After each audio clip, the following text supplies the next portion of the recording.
This is the Living Youth Podcast, and today is Friday, September 16th. My name is John Robinson, and I am here with my broadcast partner, Mr. Wallace Smith. How are we doing, Mr. Smith? Hey, we are doing pretty good. Currently appendicitis free, so It greatly improves the podcast. it does. What is our topic today? Our topic today is why the Queen matters. Queen Elizabeth II has died recently. Today we're going to look back at her link to King David, which a lot of people don't know about. We're going to talk about some of the ways that some would like to paint her life and her reign in terms of being elitist and so many of the modern so-called virtues of the day. And then we'd like to wrap up and talk about how her death really was the end of an era, and it should have our attention in an important way. Sounds good. Let's cover it. Let's do it.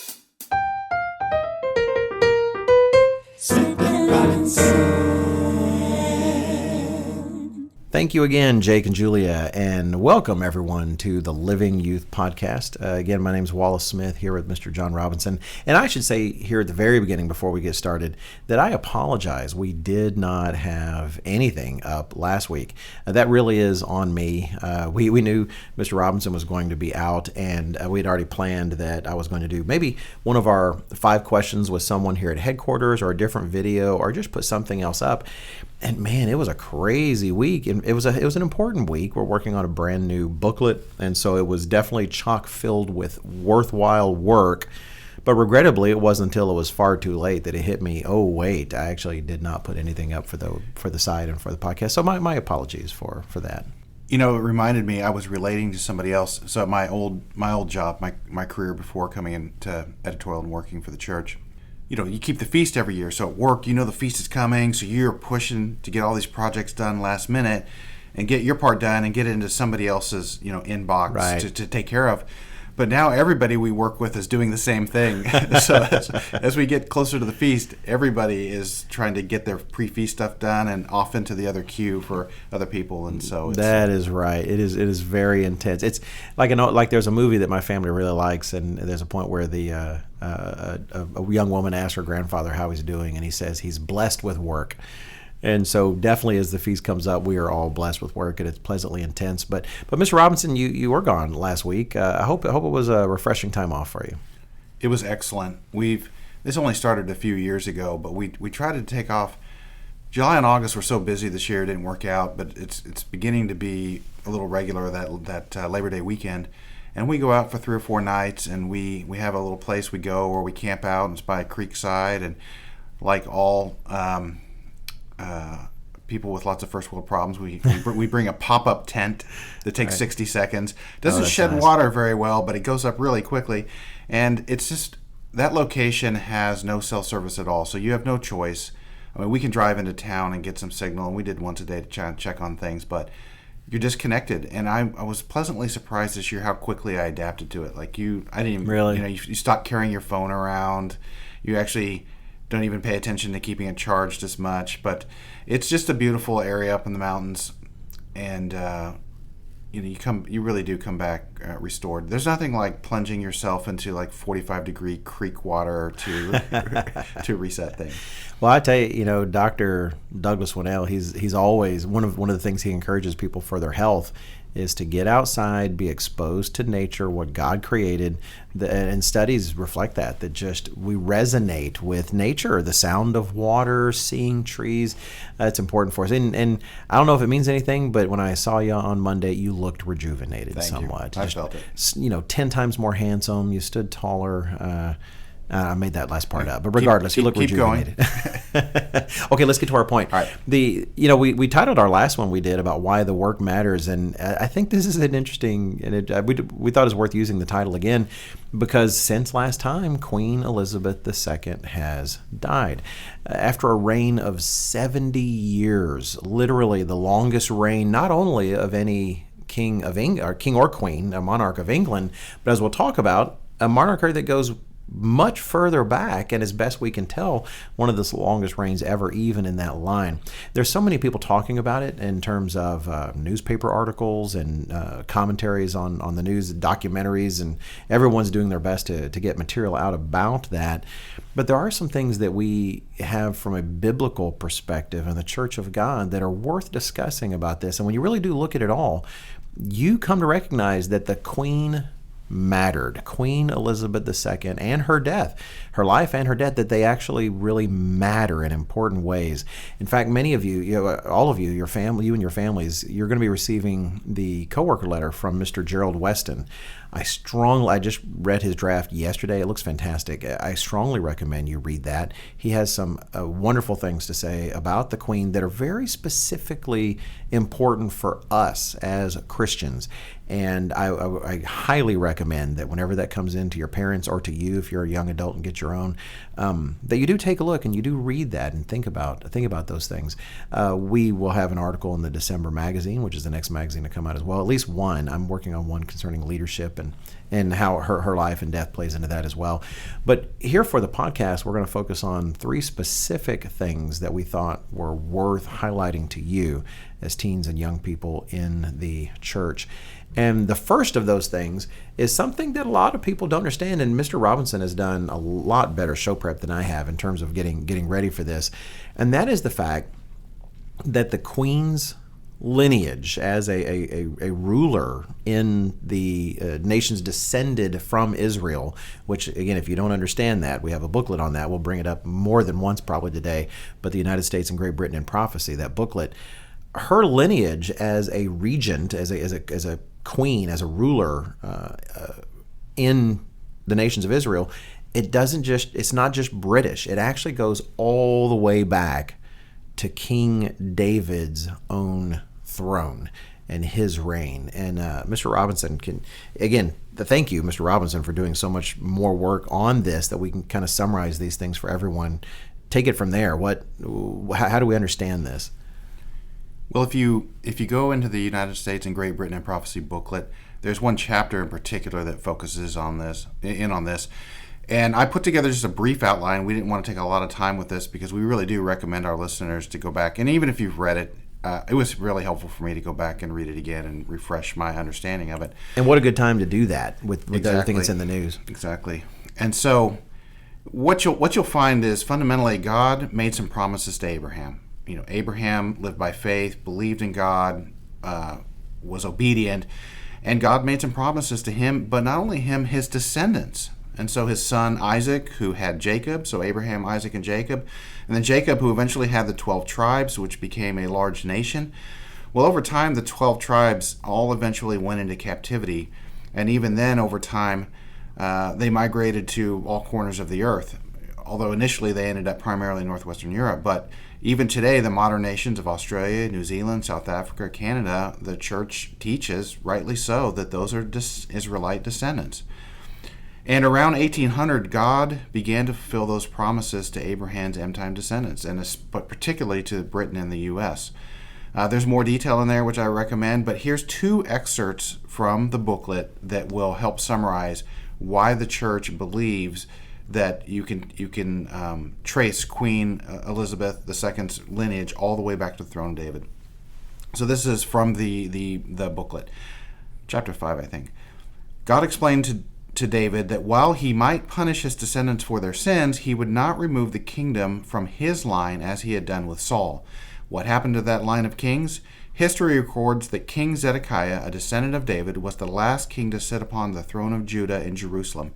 In 586 BC, Nebuchadnezzar of Babylon took Zedekiah captive to Babylon, burned the temple, and destroyed the city of Jerusalem. Notice this statement in 2 Kings 25:7. They killed the sons of Zedekiah before his eyes, put out the eyes of Zedekiah, and took him to Babylon. And so most people conclude that was the end of the line of David. But the booklet goes on. Another chapter, it says, Irish history records the remainder of this story. It tells of the prophet Jeremiah and his scribe Baruch coming to Ireland after the fall of Judah with a young princess and the coronation stone called in Gaelic, was that Leah? Leah Fail? I think so. Okay. That sounds like a terrible name to it.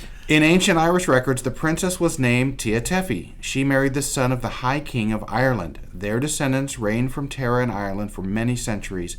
Later in the days of Kenneth MacAlpine, they transferred their place of rule to Scone in Scotland. In fact, in King Charles III's upcoming coronation, they should pull out the very stone, the stone of Scone, as it's referred to now. It's been announced that that's the plan. That is what they're going to do. Finishing up here. This same dynasty continues on down to today in the person of Queen Elizabeth II, a direct descendant of Tia Tephi and her husband. God has fulfilled his promises to King David, just as he said.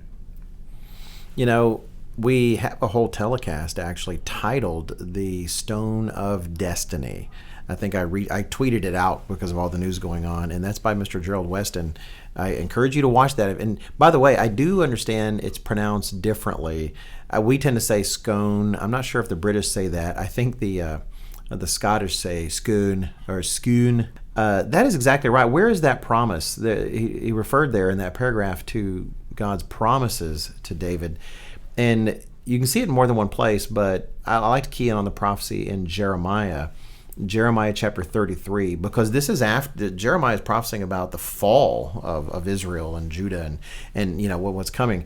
And it says in Jeremiah 33 and verse 17, "For thus says the Eternal, David shall never lack a man to sit on the throne of the house of Israel." And so I think that's really vital. By the way, that doesn't mean there's not sometimes a queen instead of a actual male. But regardless, his lineage was not going to end. It doesn't have to. It's not going to end. And now it's carried on through King Charles III, who was Prince Charles. So yeah, these things actually fit into prophecy. They fit into whether or not God's promises are true. And when you understand that, if you put, just for the sake of convenience, date King David to about 1000 BC, you know, you're right there in the territory, then that means Queen Elizabeth's reign was not just the longest, you know, in the history of England. It goes back, it's like the longest reign of a monarch that we know of in 3,000 years, a throne that has existed, though there have been interregnum pauses. Mr. Rod King used to talk about those times when, because of confusion and other things, there wasn't someone currently sitting, but the person was still there. You know, there was the lineage didn't end for 3 millennia, and that is astonishing. And that is something the church has long taught. So if this is new to you, please go get that booklet, United States and Great Britain in Prophecy. And it's a pillar of the church's teachings concerning prophecy, and it's worth taking the time to invest in. I appreciate Mr. Robinson digging that up and putting all that out there. The second thing that we wanted to talk about was, and I've seen this here and there, and some people are really tacky about it, frankly. You know, when someone has died, it's just not a time to pile on and be terrible. That's not something necessarily that we should make a practice of. Well, especially because funerals can often, it's not uncommon for them to be a bridge of healing with people that were maybe at odds with each other. But the death of somebody kind of gets your attention. And that's a good point. You know, Solomon stresses that when he talks about, hey, do you want to go to I'm paraphrasing, but in the book of Ecclesiastes, do you want to go, I think it's Ecclesiastes, maybe it's Proverbs. He says, do you want to go to the house of partying? He goes, nah, you need to go to the funeral home. Yes. He says, if you really want to understand how serious life is, he says, and you want to have a mindset where you're thinking of the important things, that's the place to go, because it's a reminder. And I admit that has struck me. I've gone to funerals before, and I remember being a pallbearer once and sitting there, and it hit me. Well, you know, unless Christ returns first, I'm going to have my day, you know, being the object up there, and everybody else is, you know, in the audience. And it does make you think of the important things. So they should be somber moments, and some people have just taken an opportunity to act on the current virtues of society. I refer to them in our notes as wokies. I don't know how else to say it, but, you know, individuals that are incredibly woke, and all they see the entirety of history as nothing but a series of one people oppressing another. which we could go into that as a completely different program. But they've used that to jump on some of these and say, oh no, why are we celebrating the life of this woman? She was someone who was constantly given everything she wants with the public funds, essentially living this extravagant lifestyle in a castle, and that she deserves none of all that nonsense. And the fact is that those accusations are nonsense.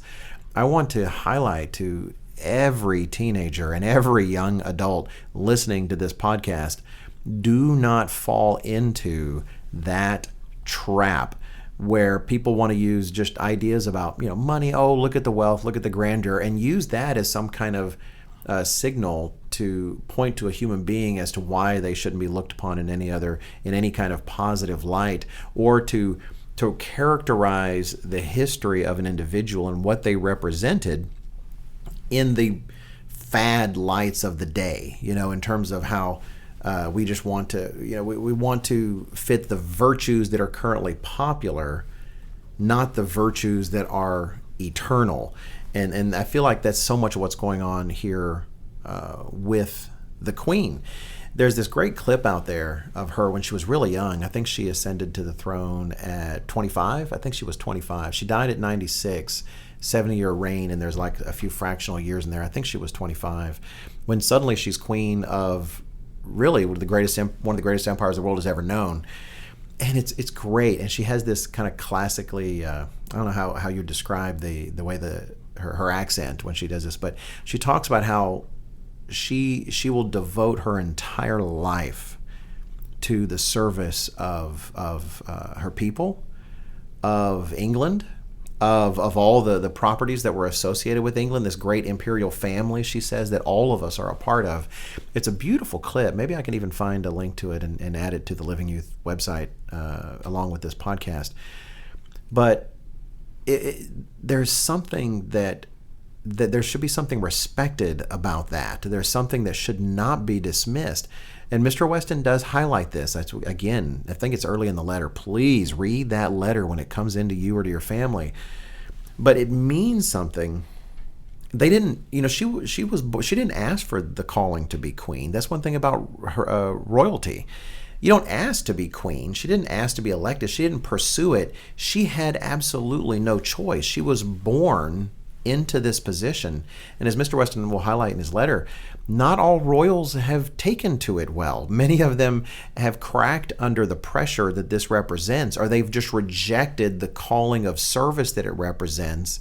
I could name some more recently that I want to do my best not to be too negative in that regard, that have turned it all into, well, it's all about us. Hey, let's make some podcasts where we're talking. Let's make sure we just advocate for everything we want to do. Let's kind of embrace the celebrity lifestyle instead of actually embracing your calling. Recognize you were literally born to serve other people for the rest of your life until you die, which for her was 70 years later.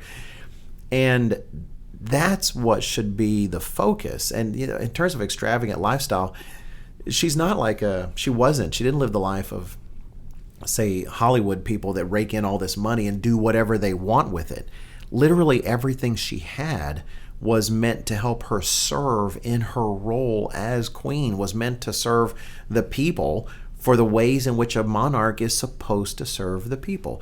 Now, some would say it's just a figurehead position, and certainly when you look at the history of England, there was a time when their ability to just pass laws because the queen or king decided there was a law, that has long since been removed, and a lot of that is ceremonial. In fact, one of her last acts was the new prime minister being sent to her to be essentially accepted by the queen, as I understand it. It's essentially a formality, but I think, as we'll get to in the last point today, that formality still served a purpose. There's a way in which things are done in an orderly way, and things that she represented. Trying to judge her based on these shallow, faddish, terrible values of the day is a huge mistake, and just shows how far we've fallen from understanding what actual virtue really is and what actual responsibilities really represent. As an American, I actually, on this point have mixed feelings about commenting on the Queen because in many ways Yeah. I feel unqualified. Yeah. You and I didn't grow up under a monarchy, but I don't think it's a stretch to say that not just in England but in Australia and Canada, all the way through she was highly respected and highly esteemed. And you talk about a difficult life. Any accusation that she just was as you put it, an elitist leeching off the masses is just Right. preposterous, because she had a 70-year reign that was under a microscope the whole time. She's in the modern era of media, especially getting in the 70s, 80s, 90s social media era. She was under a microscope, and she never cracked, and she was. It's so interesting to read. That's why you and I both started reading articles from British writers to get a little more feel of what was going on. Yeah. And with maybe a few exceptions, most of them recognize, wow, we kind of took her for granted, actually, and what stability she brought. And in fact, a little excerpt here from somebody. I thought that this was quite interesting. This is from an article by Mary Harrington entitled "Who Can Rule Britain Now?" And she is British, just to be clear. She asked in her article, can anyone else fill those shoes, talking about Queen Elizabeth II, and represent the crown in Parliament now that she's gone? Even staunch anti-monarchists of my acquaintance are talking of the gap she leaves behind. There's no one left to connect us as a nation to the age when we still seemed able to get things done. So say what you want, she served her whole life. There is the most probably complete record of a monarch, reigning of that length of anybody. And sure, you can pick anybody apart, but I think her record, from what I've seen, holds up extremely well. And in the condolences, as people write their articles, I think that's borne out. Oh, I think so too. I've seen so many commenters. I hate the word commentate because no one commentates, but it's probably accurate. Regardless, people commenting on what's going on. The talking heads pointing out that the one time that perhaps she was considered to stumble, and people have different takes on it, was with the death of Princess Diana, who I think she'd already divorced from Charles, I think, by then, and it was difficult because the people loved Diana because she was very different. She wasn't like the royals in some ways. She was seen as one of them, and that was such a difficult scandal for them. If you look at the history of kings and queens, you look at Henry VIII. I mean, there's so many scandals, right? To a certain extent, it's rather tepid, but still, it was difficult because she was loved. There was infidelity, between her and Charles, and there was difficulty. And here you have the Queen, and she's responsible for maintaining a respect for the office, a dignity in all of it, and navigating something like that would have been tremendously difficult. So there were those who felt at first that she was being too cold when Diana died, because depending on who you read, one was just saying, oh, the culture just really loved her. Some were saying that people virtually worship Diana. They're lighting themselves on fire outside of Buckingham Palace, which is an exaggeration, and some were just judging her for not falling into place and fawning, like some of the others. But as was highlighted, that's just it, and that's part of the burden of the position she was in, where people are too ready to judge. She doesn't get to react just like any other human would. Mm-hmm. Her reaction is supposed to essentially be England's reaction. Yes. The stiff upper lip. Absolutely. In fact, some said that what she so wisely did eventually in that particular challenge was she wisely was able to calibrate just how much she should allow her upper lip to quiver. That she could find that moment. How do I pay respect in this moment as England should, without changing the nature of what the monarchy is supposed to represent? And they said she did find a path, which I don't think many of us could. I think a lot of the younger royals I see today certainly don't have the wisdom to be able to pull that off, and that she did find that path. Yet judging her based on the modern mores that we see people embracing today would be a mistake. And I say this kind of gets into a little bit of the third topic, might be a Yeah, I see in our notes this point that we have here. I want to reserve that for the third topic, because what we've really lost with her death is kind of our third point, is something symbolic of the world we had and the leaders that we had, which we just don't have anymore. Today, what you see rising through the ranks of leadership tend to be individuals who would take moments like, say, Diana's death, and it really would be a calculation. How do I use this to serve me? How do I use this to increase my power, allow me to forward my goals in the world? We lack, as a globe, certainly here in the United States, we lack leadership that truly sees itself as serving this broader cause that is greater than them. How do you know when it's something when someone seems to have an acknowledgement that they serve something greater than them? When they restrain themselves, not when they unleash themselves, when they restrain themselves, because they recognize their personal passions are irrelevant. They're serving a larger purpose. And we could go on and on about what we have now, and I do not want to turn this political, but I hear sometimes people talk about, for instance, Mr. Trump, that he's a godly man. He's the paragon of what we should want in leadership. And I would just say, look, don't get me wrong. I was excited about many of the things that he was trying to achieve. I feel that his time in office helped, at least for a time, sort of preserve religious liberty in the country, which is so important to doing the work, which is what I care about. But at the same time, we've really fallen from our understanding of what it means to be a virtuous leader. Mr. Robinson and I were just reviewing an image of Mr. Trump in a rally before his election, where he's holding with pride the gay flag, back when it was simple and there was weren't as many flags perhaps, but the gay flag that LGBTQ contingent had given him, and he was boasting about their support and how he's done more for them than any other, that he would do more for them than any other president. And that's not someone who actually understands, and I'm not saying, by the way, that Queen Elizabeth understood either. She also followed a false god, a Trinitarian God, the Anglican Church. But at the same time, she still represented a connection to virtues that were greater than all of us and understood to be that way, versus what's going to serve me in the moment and my cause. And you see it now in the current administration in the United States. You see that where the goal is this: what do we have to do this? If we have to ignore this truth that's happened, we ignore it. If we have to take this other thing that's happened and expand it 30,000 times more important than it actually is, then that's what we do. There's a lack of self-restraint. There's a lack of conducting yourself in a dignified manner. Again, I'm not trying to pick on Mr. Trump. There were so many things I even enjoyed during that presidency. But you look at tweets. Like, I like Twitter. I enjoy being on Twitter, but it is not the realm where people restrain themselves and recognize I represent something greater. I can't just go out and behave the way I would really like to behave. I represent something larger. And you just didn't see that kind of self-restraint. You don't see it now. You don't see it in the things that our current president is doing, our representatives from Congress. You don't see our senators. You don't see our congressmen and women going online. And maybe there are some who do. But you know what? I don't see them. Why? They don't make the news.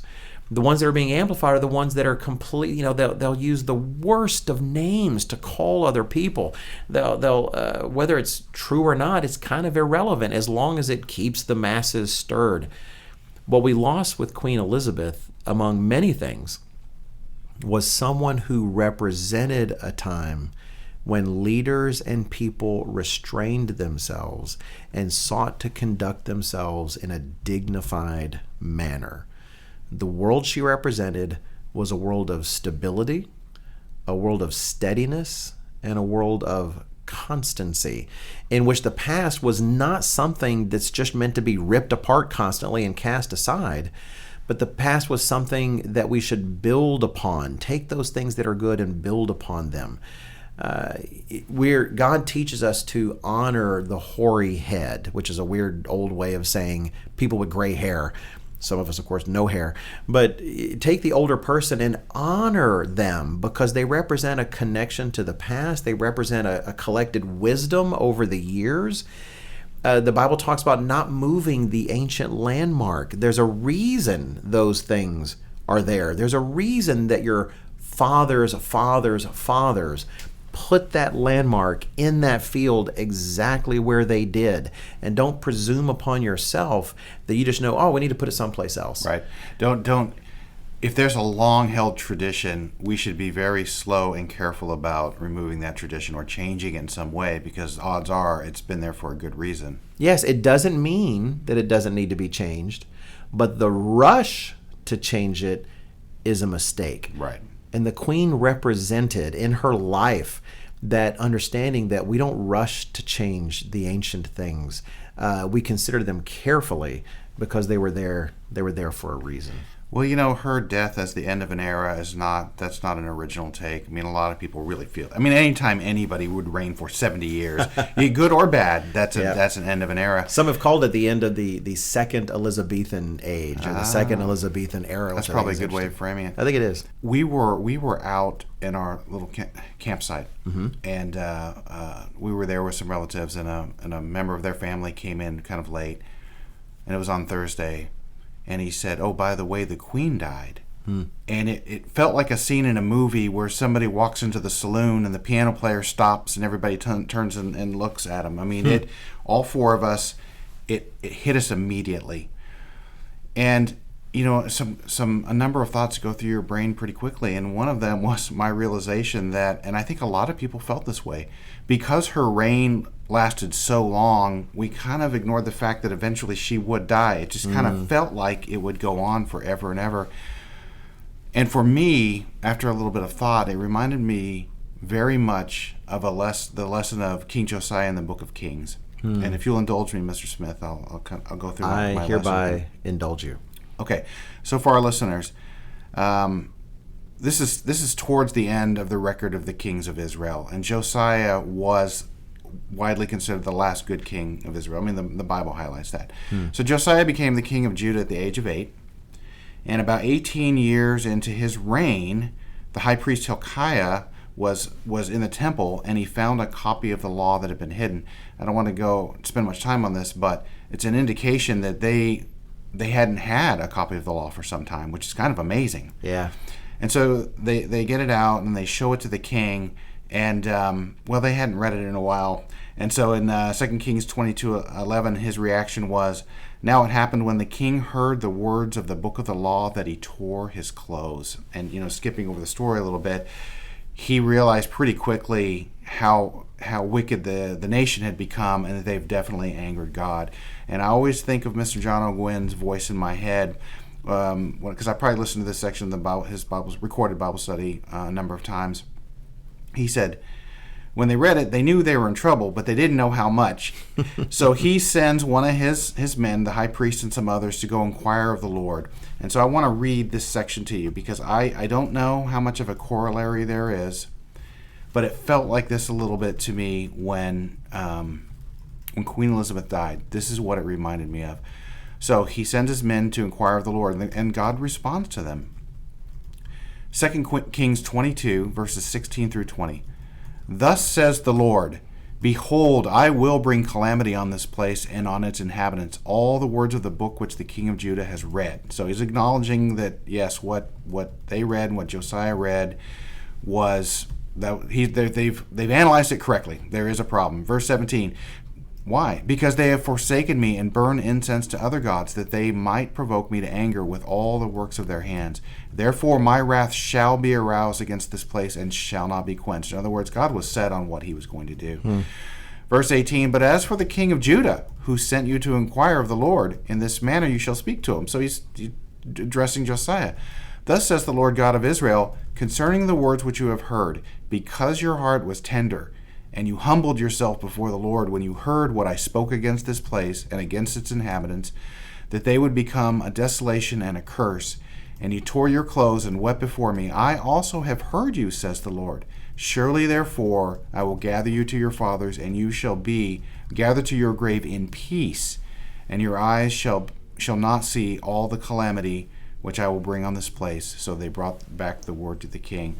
So in other words, while God was set on what he was going to do, because of Josiah's response and his repentance, and he knew it was a problem, God said, here's what we'll do. We'll just delay things a little bit, and you'll see peace, and you'll finish your life in peace. And as Mr. O'Gwen says, talk about God save the king. And we've watched quite a bit of the coverage, and now the King Charles is officially the king, even though we haven't had his coronation. Now it's changed. There's a whole, what was it? It was the London Bridge Protocol. So it was very detailed. I read through quite a bit of it. Yeah, they've been planning for her death the moment she became queen, 70 years ago. Yeah. Props to the British for their how well organized this all was. And they officially changed the lyrics to the song. So now it's God Save the King.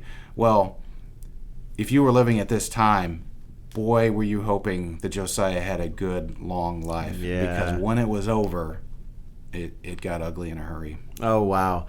I do always appreciate how Mr. O'Gwen covered those. And it really was a fascinating time, because that was the turning point. On one hand, Mrs.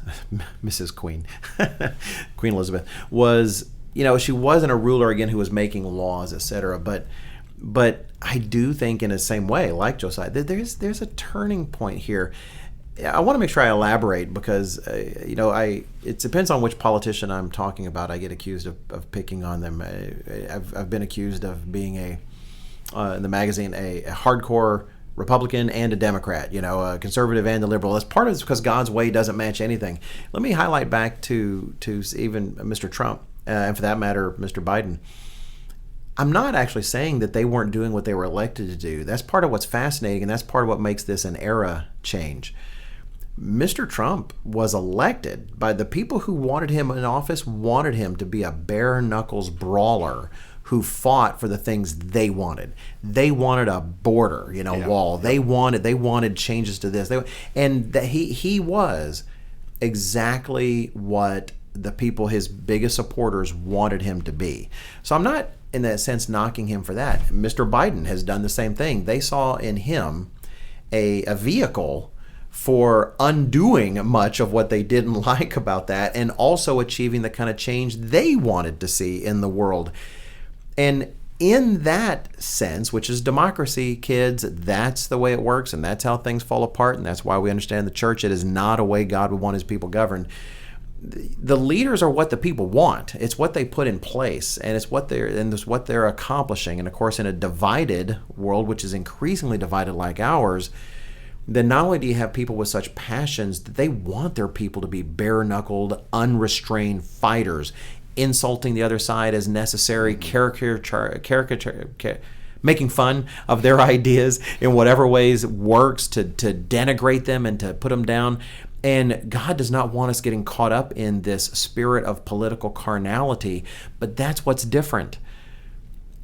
To a certain extent, if you tried to be a president that was self-restrained, that was seeking balance, seeking to truly reach out to the other side and to win friends in that regard, and not to go to guns, so to speak, which we hope isn't literal one day, and not to go with your brass knuckles in your fist.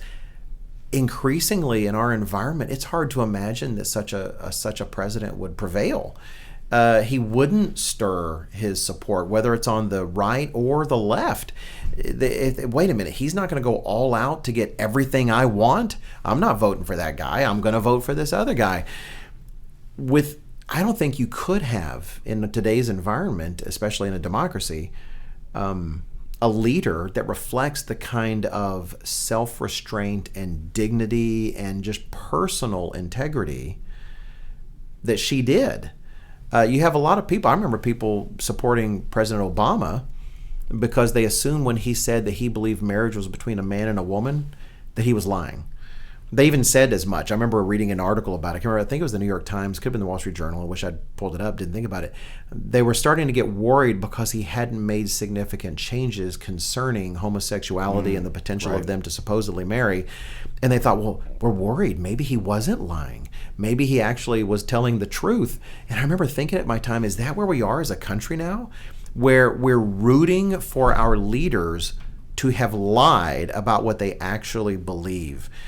And surely we're not in that place. Well, of course we are.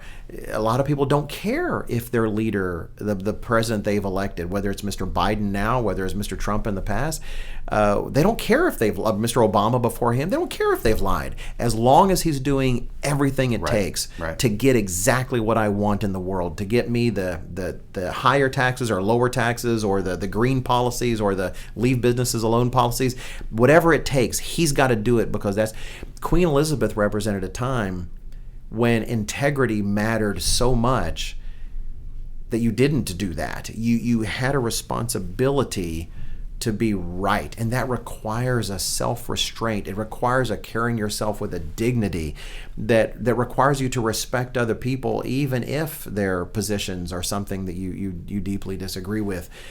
And so I don't think we're in a time when leaders like that, even increasingly, they cannot rise to actually rule a people. And so with her death, I think it is tremendously symbolic that we're entering a time of the kind of leadership that Isaiah prophesied, where you're not going to have competent leaders anymore. You're not going to have leaders of integrity anymore. You're essentially going to have leaders you deserve. And I feel like that's where we're headed. Well, the article, which I only read the one excerpt from, it's a longer article, obviously. That was one of her big laments, was who's left, and I don't like who's left, because there seems to be a lack of morality and ethics. In America, when you go to get food to go, we call it carry out. But in England, it's takeaway. Mr. Smith, what are our takeaways on this topic? Look at you. That is an amazing... Honestly, I don't even know if the fact you said is true, but I'm one of the people now. I'm just going to accept it because I like it. So that sounds good. All right. I think we have 3 takeaways. 1, and these aren't in the order we presented them. It's just the way I had them noted for myself. 1, please, teens, young adults, don't fall into the woke trap, I'll put it that way, of judging Queen Elizabeth based on the shallow so-called virtues of the day. That is the wrong way to look. We are not in a culture that is embracing increasingly good things in God's eyes. We're a part of a culture right now that is increasingly rejecting the good things in God's eyes. And so don't let the virtues of the day cause you to judge her in a certain way. Try to look and look at her reign and what it represented based on virtues of eternal value. Secondly, we need to recognize this is a beautiful, unique understanding that the Church of God has been blessed with. Queen Elizabeth II and now her son, King Charles III, represent a connection that goes all the way back, a thread that goes all the way back to King David of Israel and Judah. And I say them both because it was a unified nation in his reign, but it represented what became both Israel and Judah. And that is an important thing to recognize. And if you as a young person have not actually looked into that, it's worth it. It's worth doing something other young people won't, and maybe cracking open that booklet, watching Mr. Weston's telecast on the Stone of Destiny. And actually he did one right before that one, right after that one. We put all 3 of them together in a DVD. The DVD, in fact, you might have in your parents' library or your library, is I think The Rise and Fall of Britain and America. It's worth taking a look at that. And when we see King Charles III, I think we should be praying for him. He is a leader of our peoples, and not as an American, but as a broader descendant of those peoples in terms of Israelite nations. We should be praying for him. There's a lot on him. He's got to Mr. Robinson was saying the other day that to a certain extent, there's got to be a part of this thought, man, when is this ever going to happen? My mom just keeps going and going. But I do think that he loved his mother. But, he has certain ways. I don't want to go into that in this podcast, but he's expressed some really interesting ideas that are very different than his mother's self-restraint. Yeah, how's he going to use the throne now? Exactly. Because Queen Elizabeth worked really hard to be not controversial and be a peacemaker. Just like we should pray as Americans, some of you are Americans, for every president. I don't care if it was Mr. Trump, if it's Mr. Biden, whoever comes after Mr. Biden, we should pray for them that they can make wise and godly decisions which help us as God's people to continue to do things we should. King Charles III should be prayed for. Then the third takeaway is that we need to understand her death in a very real way represents the end of an era, a collection of virtues that we just don't see in the same way anymore. I'll summarize with a list of some of those virtues. Daniel Henniger wrote an article for the Wall Street Journal just 2 days ago titled "The Countercultural Queen Elizabeth." And he highlighted some of those virtues and said that she represented reserve, self-containment, duty, responsibility, modesty of demeanor, graciousness, civility, prudence, and fortitude. And he contrasted that with what are considered the virtues of the day, a system of self-regard, self-promotion, changeability, acting out, and anything goes behavior. I think we have entered an era in which, frankly, those things, self-promotion, self-regard, and that rules the era of the day. And frankly, it was that way even while she was alive, but she represented a thin thread connecting us to that era of the past. And with her death, I think it symbolizes that transition.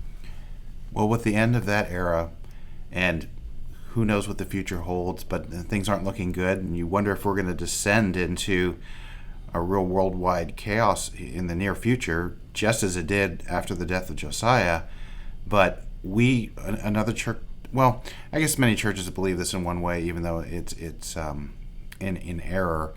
But there's a new era just around the corner of Christ coming. My wife and I couldn't verify if it was true or not, but there was this story that apparently Queen Elizabeth, if it's not true, I like the story. Queen Elizabeth was the second was talking to her pastor, or the clergy member, and she said she was hoping Christ would return in her lifetime. And he said, "Well, why is that?" And she got a little emotional, and she said, "Because I would lay my crown at his feet." Oh, what a great story. So with the return of Christ, even Queen Elizabeth II was ready for Christ to return. I mean, just think about the heavy weight, heavy lies the head that wears the crown. What a huge responsibility. And she was ready to turn it over to Christ. And that truly will begin a new era where everyone can prosper. Oh, it will. I can't think of a better way to end. Thank you, Mr. Robinson. You're welcome.